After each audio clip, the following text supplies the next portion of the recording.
Pour Montpellier Business School, qui est l'école qui avait organisé cette conférence, évidemment, c'est très intéressant de faire ce parallèle. Parce que dans une école, on prépare des êtres d'exception qui vont être exceptionnels dans une entreprise.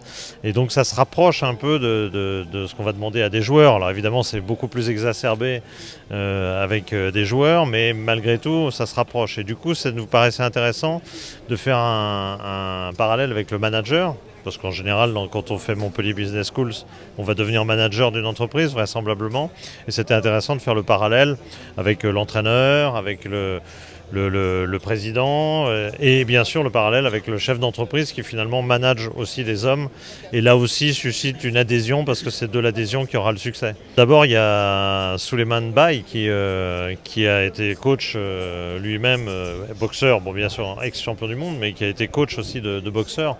Et c'est une forme d'entraîneur encore plus radicale, je dirais, parce qu'il est avec un seul acteur, le boxeur, dont il dépend totalement. Donc finalement, on retrouve les mêmes choses. Et évidemment, un Pape Diouf, il sait ce qui se dit dans un vestiaire, parce que pendant des années de présidence, pendant des années où il a été agent de joueur, entre ce que lui racontent les joueurs, entre ce qu'il a vécu lui dans le vestiaire, il a connu ces éléments-là. Il a d'ailleurs largement souligné que pour lui, ça n'avait... il a minimisé la cohérence qu'il y avait à rapprocher ça de l'entreprise. Tout le monde n'était pas d'accord là-dessus. Ah oui, là c'est un autre domaine.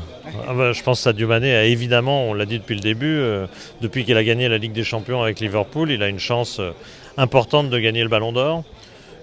À mon avis, une chance énorme d'être dans les 3 premiers, ça me paraît une évidence. Ça me paraîtrait devoir être une évidence en tout cas. Après, gagner, voilà, ça se jouera. On sait que ça se joue normalement entre lui, Van Dijk et Messi. J'imagine que ces 3 hommes sont les 3 le plus probable Ballon d'Or, mais je pense que Sadio Mané a une chance très importante. C'est d'abord, il a fait partie de l'équipe qui a gagné la Ligue des Champions, qui était le trophée majeur cette saison. Et je pense que des 3, celui qui, jusqu'à la fin des votes, c'est le plus manifesté, c'est le manifesté de manière le plus positive, ça a été lui. Et il arrive que les performances d'octobre, de septembre, octobre, fassent la différence. C'est déjà arrivé dans le passé qu'un Ballon d'Or se joue un petit peu à la fin quand c'était très serré. C'est ce qu'on espère tous pour Sadio. Je dis, pour moi, il y en a 3 il y a 3 joueurs qui peuvent le gagner.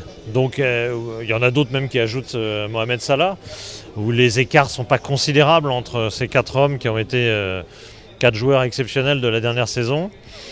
Est-ce que ce sera une surprise que ce soit pas Sadio mais l'un des 4 ? Pas franchement, voilà, on sait que ça peut se jouer à des choses très serrées. Moi, je m'attends à un résultat très serré. Je pense qu'il y aura assez peu d'écart et que ça reflètera le fait que vous pouvez être un très très bon 3e ou vous pouvez être aussi un 3e qui est à des années-lumière de Ronaldo ou Messi, comme ça a été le cas ces dernières années.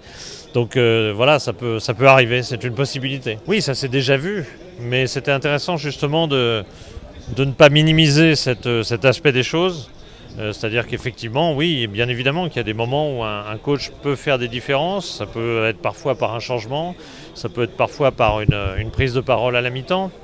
Mais peut-être que parfois on mythifie un petit peu la chose. C'est-à-dire que, oui, il y a eu une prise de conscience forte, que les mots ont peut-être aidé. Mais à l'arrivée, il a fallu quand même que les joueurs derrière... effectivement bougent beaucoup de choses et se rendent compte eux-mêmes qu'il y avait des choses à changer pour que l'équipe effectivement revienne en deuxième période dans un autre état d'esprit et l'emporte. Donc oui, bien sûr que le mot, la prise de parole du manager est très importante, mais il faut toujours modérer cet aspect des choses parce que derrière il faut toute une adhésion, il faut qu'il se passe un maximum de choses pour que l'équipe change.